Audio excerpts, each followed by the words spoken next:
नमस्कार, मी समृद्धी दख्खन थाट विथ समृद्धी या चॅनलवरती तुमचं मनापासून स्वागत करते। तर आज आपण बघणार आहोत एक सूपचा प्रकार बघणार आहोत।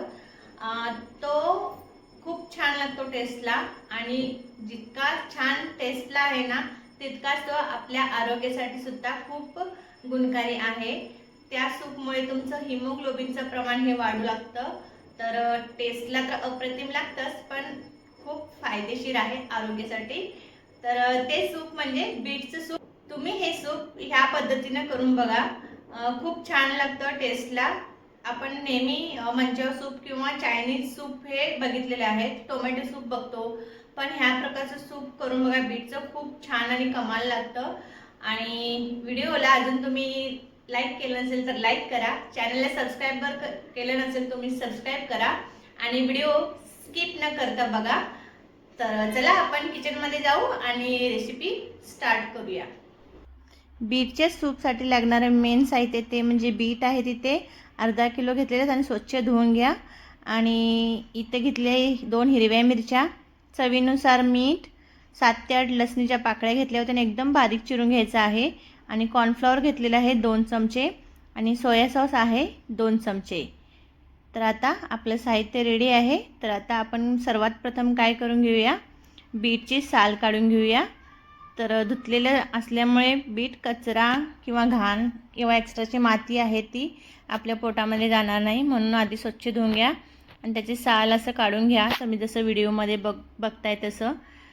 तर आता साल काढून घ्यायचं आहे। आणि जिथं मी कॉर्नफ्लॉवर सांगितलेलं आहे, जर तुम्ही लहान मुलांसाठी खूपच हेल्दी बनवत असाल सूप, तर त्या जागी तुम्ही नाचणीचं पीठसुद्धा वापरू शकतात। तर असं पुढचा आणि पाठीमागचा दोन्ही देठ काढून घ्यायचा आहे आणि तशाच प्रमाणे आपण सगळे बीटचे सालं आणि पाठीमाग खालचा आणि वरचा भाग कापून घ्यायचा आहे।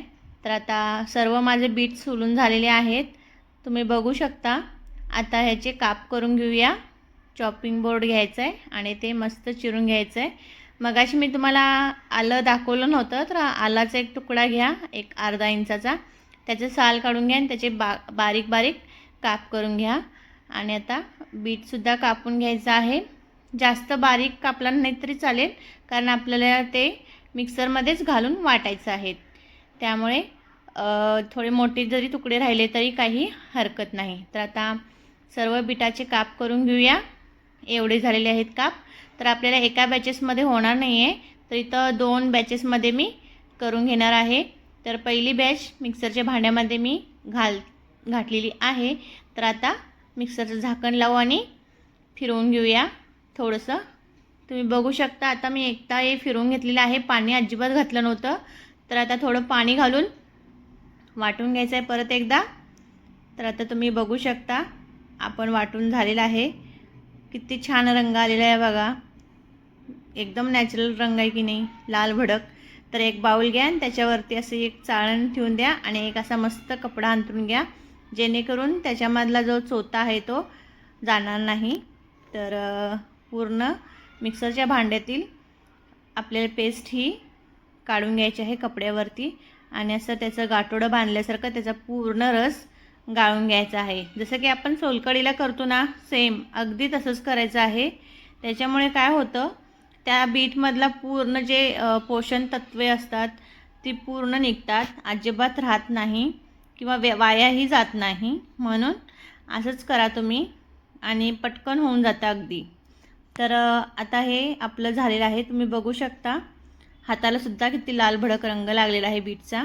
तर आता पहिली बॅच झाली होती, आता ही दुसरी बॅच चालू आहे। तर मिक्सरच्या भांड्यामध्ये मी काढलेला आहे ते काप बीटचे, आणि जो चोथा राहिला होता बीटचा ना, तो असा मी प्लेटमध्ये एका साईडला काढून घेते। आपल्याला अजून एकदा तो वाटून घ्यायचा आहे। आणि दुसरी बॅचमध्ये बीटचे तुकडे आहेत ते घातलेले आहेत मिक्सरच्या भांड्यामध्ये, झाकून लावून घ्यायचं आहे आणि मिक्सरला परत फिरवून घेतली मी आणि परत एकदा चाळणीमध्ये ठेवून गाळून घेऊया। थोडंसं पाणी टाकलं होतं। आता मस्त त्याचं गाठोडं बांधल्यासारखं करायचं आहे, जसं तुम्ही पहिल्यांदा बघितलं होतं तसं, आणि त्याला मस्त असं पिळून घ्यायचं आहे। बघू शकता तुम्ही किती छान दाट पाणी निघते की नाही आपल्या बीटच्या ज्यूसचं। तर असंच तुम्ही करून घ्या खूप मस्त लाल रंग आलेला आहे, तुम्ही बघू शकता। आणि आता काय करायचं आहे, जो पहिला आणि दुसऱ्या बॅचचा जो चौथा उरला होता ना, तो सुद्धा मिक्सरच्या भांड्यामध्ये घालून घ्यायचा आहे आणि थोडं पाणी टाकून परत एकदा मिक्सरला लावून घ्या। आणि तो सुद्धा तसंच करायचं आहे, चाळणीमध्ये कपडा ठेवायचा आणि ते पूर्ण पेस्ट आपली बीटची घालून घ्यायची आहे आणि त्याचंसुद्धा गाठोडं बांधून पाणी टाकलेलं होतं ना, तर आता पूर्ण त्याचं रस तयार झालेला आहे मस्त। तुम्ही बघू शकता व्हिडिओमध्ये अगदी असं दाबून दाबून त्याचा रस काढून घ्यायचा आहे बघा तुम्ही, खूप छान चोथा बघा एकदम पांढरा शुभ्र निघतो। तर आपला ज्यूस तयार आहे बीटचा। तर आता ह्याला आपण फोडणी देऊन घेऊया। तर एक भांडं ठेवलं आहे गॅसवर, अगदी 1 चमचा तेल घातले आहे, तुम्ही बघू शकता 1 चमचाच तेल आहे बघा, कारण कमी तेलामध्ये आपण बनवणार आहोत ना, म्हणून तेल तापले की नाही चेक करा आणि मग लसूण टाकून घ्या तुम्ही। आणि तुम्ही ह्याच्यामध्ये कांदासुद्धा एकदम बारीक चिरून घालू शकता। मी कांदा घातलेला नाही आहे, कारण माझ्या मुलांना कांदा तोंडात आलेला आवडत नाही, म्हणून मी कांदा नाही घातले। तुम्हाला आवडत असेल तर तुम्ही घालून घ्या। आणि मिरचीसुद्धा मी 2 घातलेले, तुम्हाला तिखट हवा असेल तर अजून एखादी मिरची तुम्ही वाढवू शकता। तर आता जो आपला बीटचा रस होता तो भांड्यामध्ये घालून घेऊया। किती छान कलर आला की नाही, लाल भडक मस्तच एकदम भारी। तर आता एकदा मस्तपैकी ढवळून घेऊया आणि मग ह्याच्यामध्ये फास्ट करायचा आहे गॅस, आणि फास्ट गॅस केल्यानंतर आपण सोया सॉस घालून घेऊया। जर मुलांसाठी बनवत असाल तर तुम्ही सोया सॉस घातला नाही तरी चालेल, ठीक आहे। तर आता चवीनुसार मीठ घाला आणि एकदा मिक्स करून घ्या व्यवस्थित आणि उकळी येण्यासाठी ठेवून देऊया। तोपर्यंत आपण काय करूया, कॉर्नफ्लॉवर मिक्स करून घेऊया। पाणी टाकायचं 3 ते 4 चमचे आणि गुठळी न होऊ देता त्याची पेस्ट तयार करून घ्यायची आहे। आणि ते मी तळलेले नूडल्स घेतले आहेत। तर आता चेक करूया आपण, मस्त उकळी आलेली आहे सूपला, तुम्ही बघू शकतात अगदी थोडं दाट पण झालेलं आहे, रंग तर खूप अप्रतिम कमाल लागलेला आहे। तर आता अजून थोडासा दाटपणा येण्यासाठी काय करायचं आहे, कॉर्नफ्लॉवरचं पेस्ट आपण घालून घेऊया। तर मस्त अजून एकदा ढवळून घ्यायचं आहे आणि 5 ते 7 मिनिट याला शिजू द्यायचं आहे, तेही मंद आचेवर। एकदा उकळी आली की तुम्ही स्लो गॅस करून द्या, मस्त शिजू द्या त्याला, खूप छान टेस्ट लागते। एकदा करून बघाच तुम्ही आणि मला कॉमेंटमध्ये नक्की सांगा। तर आपलं खळखळ उकळून तयार आहे, 7 ते 8 मिनिट झालेले आहेत, तुम्ही बघू शकतात थोडं आटलेलं पण आहे, साईडला बघू शकता तुम्ही। आता केलेला आहे गॅस बंद। तर आता आपण प्लेटमध्ये काढून घेऊया। तर मी इथं सर्विंग बाउल घेतलेला आहे, त्याच्यामध्ये आपण सूप घालून घेऊया आणि हे नूडल्ससुद्धा आहेत, एकदम गरम गरम वाफाळलेलं सूप आणि त्याच्यावरती हे क्रंची क्रंची नूडल्स, खूप छान लागतं। एकदा टेस्ट कराच तुम्ही, खूप कमाल लागतं। आता पावसामध्ये मस्त गरम गरम सूप एन्जॉय करा, एकदम भारी। बघितलात ना मंडळी, किती छान होता हा सूपचा प्रकार।